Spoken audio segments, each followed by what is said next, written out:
শোনেন, আমার সোজা উত্তর হচ্ছে আপনাকে যদি কেউ সম্মান দেয় তাহলে আপনার সম্মান গ্রহণ করা উচিত না। আমার কিছুই বলার নেই, কারণ আমি এই প্রফেশনটা চুজ করেছি। আমি এমন একটি প্রফেশনে আছি যেখানে আপনাকে নিয়ে সব সময় কথা হবে। You can't help it, right? So এটাকে আমি যদি কমপ্লেন হিসেবে নেই সেটা খুব হাস্যকর হবে। মানুষ আমাকে ভালোবাসে, এটাই সবচেয়ে বড় কথা। মানুষ যদি আমাকে ভালো না বাসতো আপনারা এতক্ষণ দাঁড়িয়ে থেকে আমার ইন্টারভিউ নিতেন না।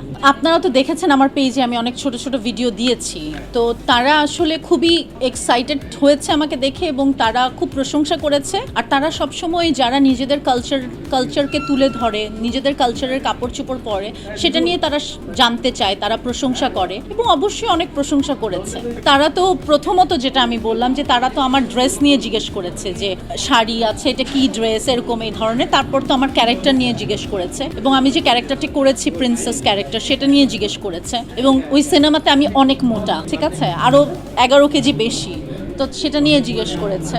এরকম নানান কিছু, ফিল্মস, মি মাইসেলফ, এইসব। শোনেন, আমার সোজা উত্তর হচ্ছে আপনাকে যদি কেউ সম্মান দেয় তাহলে আপনার সম্মান গ্রহণ করা উচিত। আমাকে যে সম্মানিত করবে আমি অবশ্যই তাদের প্রতি কৃতজ্ঞ থাকবো এবং সম্মানিত বোধ করব। এবং আপনারা সকলেই এই যে এসেছেন, অবশ্যই কোনো কারণ আছে, তার জন্যই আপনারা এসেছেন।